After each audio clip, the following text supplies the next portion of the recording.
Luc chapitre 15, nous lisons à partir du premier verset. Tous les publicains et les gens de mauvaise vie s'approchaient de Jésus pour l'entendre. Et les pharisiens et les scribes murmuraient, disant, cet homme accueille des gens de mauvaise vie et mange avec eux. Mais il leur dit cette parabole. Quel homme d'entre vous, s'il a 100 brebis et qu'il en perd une, ne laisse les 99 autres dans le désert pour aller après celle qui est perdue, jusqu'à ce qu'il la retrouve. Amen. Jésus apparu pour sauver et non pour perdre. Alors c'est pourquoi les pharisiens l'accusent qu'il allait manger chez les gens de mauvaise vie. Par ailleurs, il dit, ce n'est pas ceux qui se portent bien qui se dirigent chez le docteur, mais ce sont ceux qui se portent mal. Lui, Dieu, il n'est pas venu pour ceux qui se portent bien. Il est venu parce que l'humanité toute entière était dans le péché. Mais il vient et il instruit le peuple à quitter le péché pour vivre la sainteté. Ne périt que ceux qui vivent et qui restent attachés au péché.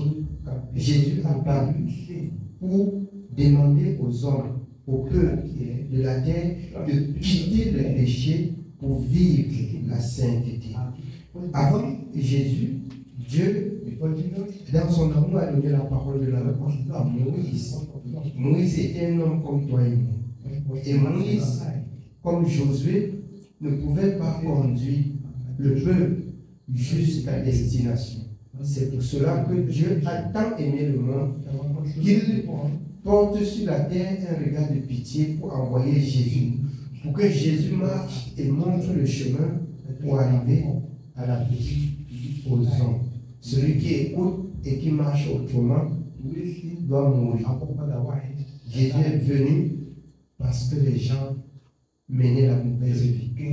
Et pour que les gens écoutent la bonne vie, il fallait que Jésus se dirige vers des personnes de la mauvaise vie pour leur parler de la bonne vie qu'il est venu avec. Tant pis pour celui qui doit écouter la bonne vie et demeurer dans la mauvaise vie. Il est dit dans le livre de Jean, avant Jésus, Dieu a suscité Jean, qui a précédé Jésus, pour préparer le chemin, pour avertir les gens que le Messie doit arriver et celui-là que Dieu a envoyé pour ôter le péché du monde. Alors, la parole dit bien dans le livre de Jean qu'avant l'arrivée de Jean, les hommes ont préféré les ténèbres. Et bien même quand Jean a parlé, personne ne se repentit.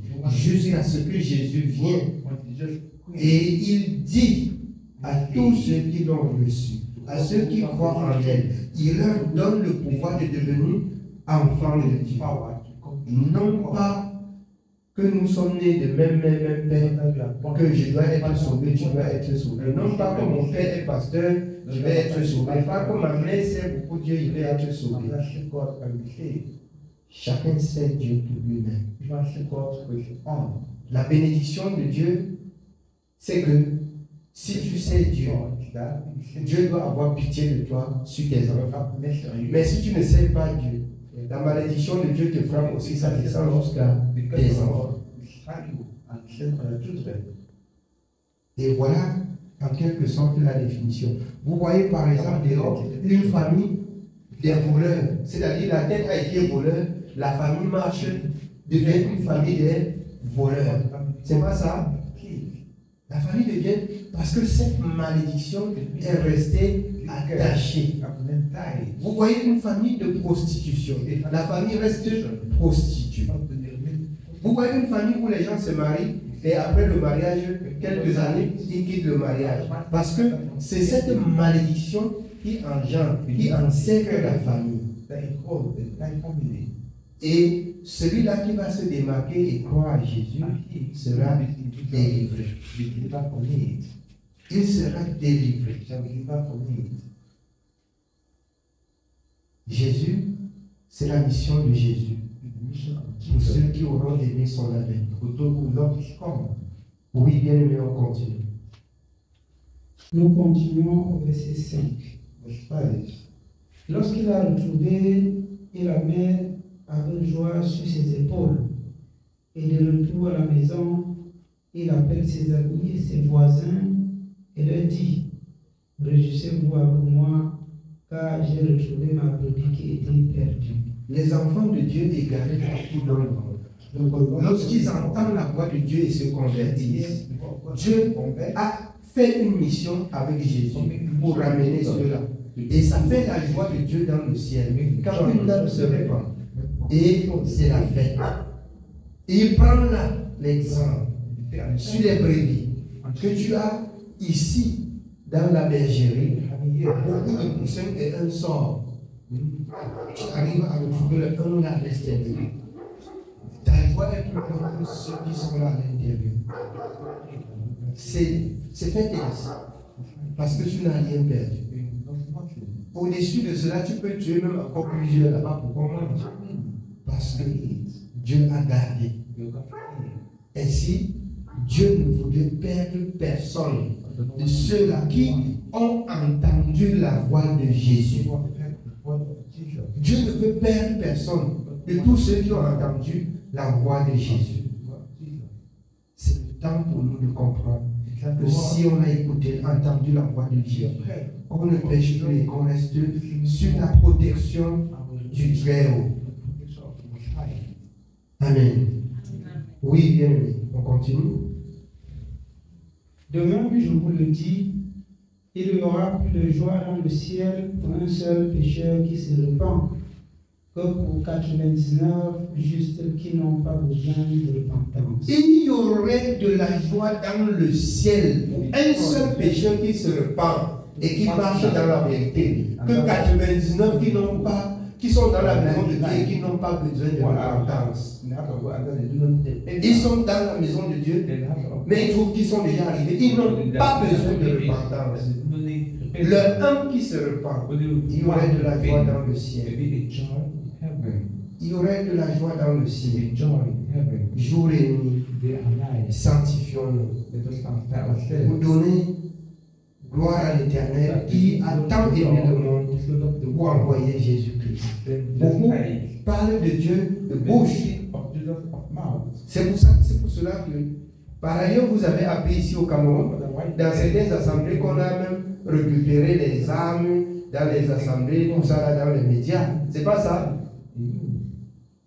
L'Église, Jésus ne garde pas les voleurs. Jésus délivre les voleurs du vol, bien aimé, à la vérité, à la justice pour enseigner la parole. Si tu as connu Jésus et que, en le connaissant, tu volais, tu étais prostitué, tu étais ci et ça, et que ça n'a pas changé, sache que tu ne l'as pas encore rencontré. Quand on rencontre Jésus, on ne demeure plus comme avant.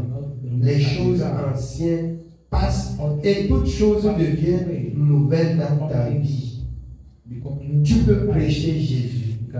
La femme samaritaine, elle vivait vagabonder avec les hommes.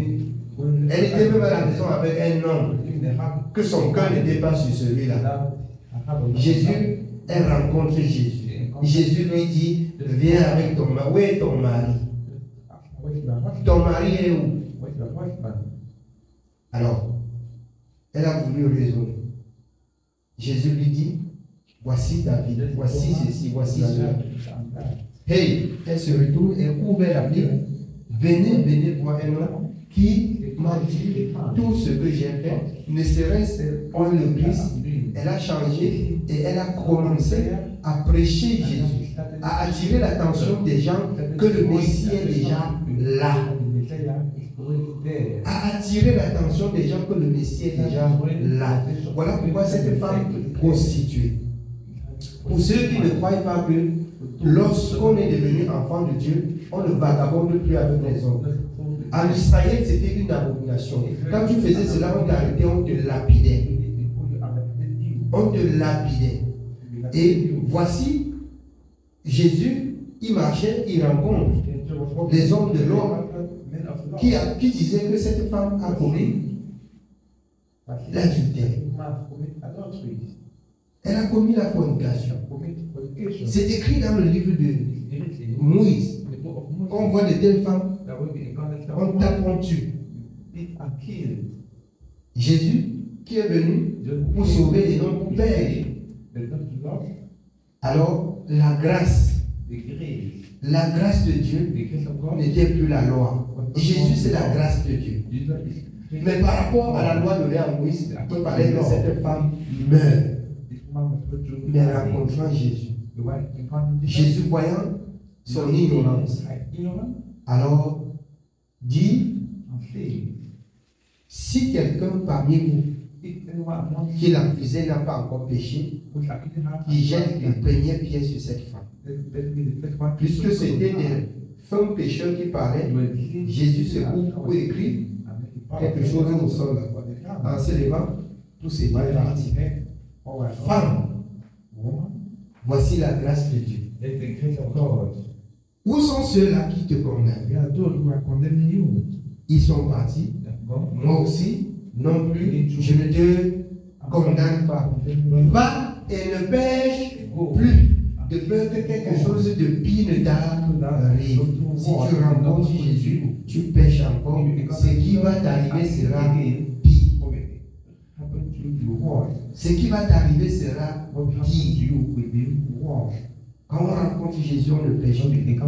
On se sanctifie et on persévère, comme il dit dans le livre de Matthieu. Ce sont ceux-là qui vont persévérer jusqu'à la fin, dans la sanctification, dans la haine contre tout le mal. Ce sont ceux-là qui doivent être sauvés. Alors, le un qui se repentit, la parole de Dieu dit, ils donnent de la joie dans le ciel plus que 99 qui n'ont pas besoin de repentance. Parce que beaucoup servent encore Dieu n'ayant plus besoin de repentance. Ils ne valent rien à Dieu et devant Dieu.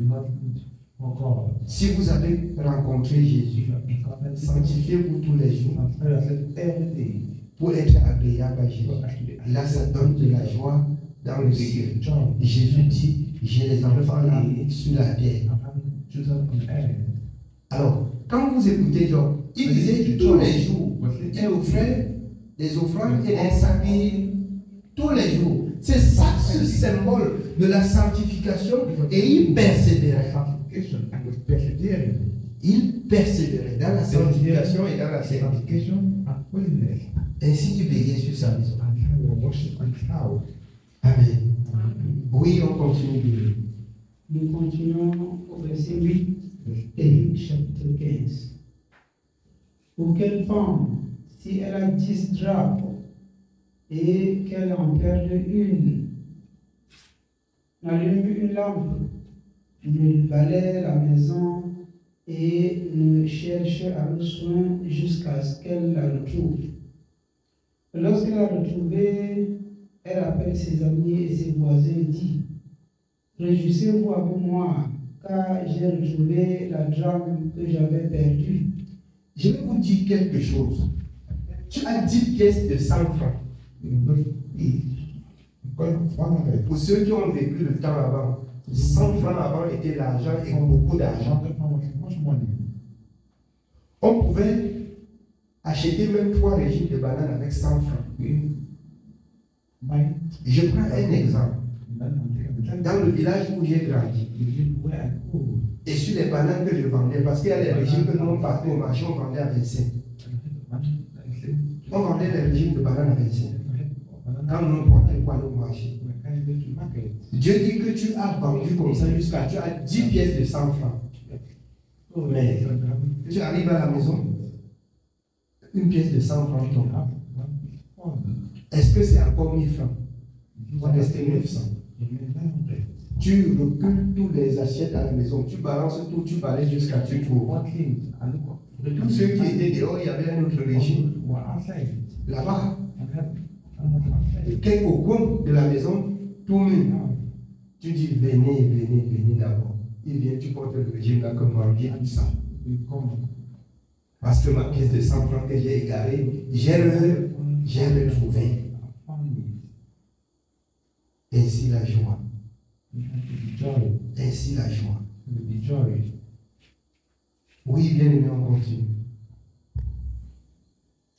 De même, je vous le dis, il y a de la joie devant les anges de Dieu pour un seul pécheur qui se repent. Il y a de la joie devant les anges de Dieu pour un seul pécheur qui se repent. Que les liens du péché ne t'enveloppent pas. Sanctifie-toi tous les jours si bien que le péché n'aborde pas, n'approche pas ta porte. Là, tu fais la joie de Dieu dans le royaume. Amen. Oui, bien aimé. Il dit encore, un homme avait 2 fils. Le plus jeune dit à son père, mon père, donne-moi la part du bien qui doit me revenir. Et le père leur partagea son bien. Peu de jours après, le plus jeune fils, ayant tout ramassé, partit pour un pays éloigné, où il dissipa son bien et vivant dans la débauche. Lorsqu'il eut tout dépensé, une grande famille survint dans ce pays, et il commença à se retrouver dans le besoin. Il alla se mettre au service d'un des habitants du pays qu'il envoya dans ses champs garder les porceaux. Il aurait bien voulu se rassasier des carouges que mangeaient les porceaux, mais personne ne lui en donnait. Étant rentré en lui-même, il se dit, combien de mercenaires chez mon père ont du pain en abondance, et moi ici, je meurs de faim. Je me lèverai, j'irai vers mon père, et je lui dirai, mon père, j'ai péché contre le ciel et contre toi. Je ne suis plus digne d'être appelé ton fils. Traite-moi comme l'un de tes mercenaires. Amen. Voilà quelqu'un bien portant et qui s'engage à aller enjoy sa vie. Il n'avait pas encore mesuré la conséquence du mal. Il demande sa part de bien, il part et il arrive et il trouve le contraire. Il revient à la maison. Que non, la mauvaise vie n'est pas bonne. Je vais me soumettre et devenir un enfant honnête pour servir Dieu. Voilà, ça fait la joie de son père et ça fait la joie de Dieu. C'est pour cela que la parole de Dieu nous interpelle. Toutes les fois que tu vois que tu as pris une mauvaise décision, parce que la décision qu'il a prise n'était pas consciente, mais il s'est rendu compte qu'il a pris une mauvaise décision. Chaque fois que tu as pris une mauvaise décision, tu devrais revenir à ta décision et te repentir pour être agréable à Dieu. Tu devrais revenir de ta décision. Chaque fois que tu remarques que tu as pris une mauvaise décision. Et le Saint-Esprit est là pour nous aider. Pour ceux qui n'ont pas reçu le Saint-Esprit, alors c'est à eux principalement que la parole de Dieu parle. Parce que ceux qui ont reçu le Saint-Esprit, selon Jean 14, vous avertit. Le Saint-Esprit vous avertit. Il n'est pas dit que celui qui est parti était rempli du Saint-Esprit. Mais quand vous voyez Pierre rempli du Saint-Esprit, Pierre rempli du Saint-Esprit, vous n'avez plus compris que Pierre a péché, rempli du Saint-Esprit. Nous-mêmes, nous n'avons plus compris que les apôtres remplis du Saint-Esprit ont péché. Mais quand le Saint-Esprit n'était pas encore descendu sur eux, il y avait cette faiblesse. C'est pourquoi la nuit du jour où le Seigneur fut arrêté, Pierre a dit même s'il faut mourir, avec toi on va mourir. Mais par la suite, il a régné. Parce qu'il n'avait pas de support, de soutien. Le Saint-Esprit n'était pas encore. À la Pentecôte, à Acte 2, quand il a reçu le Saint-Esprit, bien aimé, le chevauchement, régner Dieu là, c'est fini. C'est fini. C'est fini. Donc, pour ceux qui ont reçu le Saint-Esprit, réfléchissez bien et consultez Dieu pour prendre des décisions par le Saint-Esprit. Pour ceux qui n'ont pas encore reçu, toutes les fois que vous vous rendez compte que vous avez pris une mauvaise décision, repentez-vous et sanctifiez-vous et revenez au Seigneur. Amen. Oui, bien, on continue. Et il se leva et alla vers son père. Comme il était encore loin, son père le vit et fut ému de compassion. Il courut se jeter à son cou et le baisa. Le fils lui dit, mon père, j'ai péché contre le ciel et contre toi. Je ne suis plus digne d'être appelé ton fils. Mais le père dit à ses serviteurs, apportez vite la plus belle robe et l'en revêtez. Mettez-lui un anneau au doigt et les souliers aux pieds. Amenez le veau gras et tuez-le. Mangeons et réjouissons-nous, car mon fils que voici était mort et il est revenu à la vie. Mon fils que voici était mort dans ses péchés. Il est revenu à la bonne décision, retourner à la maison et mener la vie du ciel. Parce que la maison respirait la vie du ciel. Il est revenu à la vie. Chaque fois, dites ceci à vos enfants. Quand vous prenez la mauvaise décision et que vous vous retrouvez tombé, noyé, Jésus vous tend la main. C'est pour cette raison que Dieu a tant aimé le monde. Il ne fait exception de personne. Il voudrait que tous les hommes soient sauvés. Mais quand on rencontre Jésus, on doit pécher. Amen. Oui, bien, on continue. Il était perdu et il est retrouvé. Et il commençait à se réjouir. Or, le fils aîné était dans les champs. Lorsqu'il revint et approcha de la maison, il entendit la musique et la danse. Il appela un des serviteurs et lui demanda ce qui c'était. Ce serviteur lui dit, ton frère est de retour. Et parce qu'il a retrouvé en bonne santé, ton père a tué un veau gras. Il s'est mis en colère et ne voulut pas entrer. Il se fâche. Celui-là, il devait mourir même là-bas. Or, il ne connaît pas les pensées de Dieu.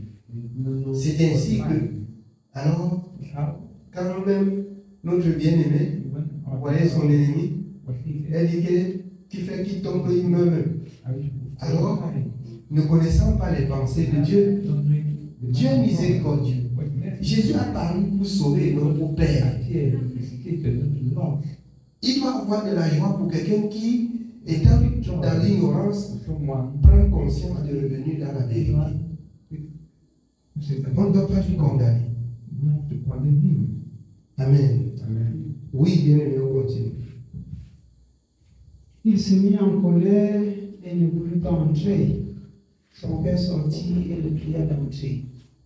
Mais il répondait à son père, voici il y a tant d'années que je te sers, sans avoir jamais transgressé tes ordres. Et jamais tu ne m'as donné un chevreau pour que je me réjouisse avec mes amis. Et quand ton fils est arrivé, celui qui a mangé ton bien avec des prostituées, c'est pour lui que tu as tué le veau gras. Mon enfant lui dit le père, tu es toujours avec moi et tout ce que j'ai est à toi. Amen. Tu es toujours avec moi et tout ce que j'ai est à toi. C'est pourquoi il est permis. Si vous vous baptisez même, vous voulez acheter même le bœuf pour tuer, acheter. Vous pouvez acheter le bœuf pour tuer, mais cela ne va pas se faire chez les païens, dans le monde, mais dans la maison de Dieu. Si vous voulez égorger même le bœuf, pour vos enfants qui se sont repentis, si vous voulez égorger même le bœuf, égorgez. Et on va manger. Mon enfant que voici était perdu, elle est revenue à la vie. Amen. Nous on attend. Amen. Nous on attend. Où tu es les deux non. Oui, bien, continue. Je continue au verset 30. Mais il fallait bien s'écrier et se réjouir, parce que ton frère, voici, était mort, et qu'il est revenu à la vie, parce qu'il était perdu et qu'il est retrouvé. Amen. Amen. Que Dieu soit béni. C'est la parole de Dieu. Alors, mettons aussi en pratique.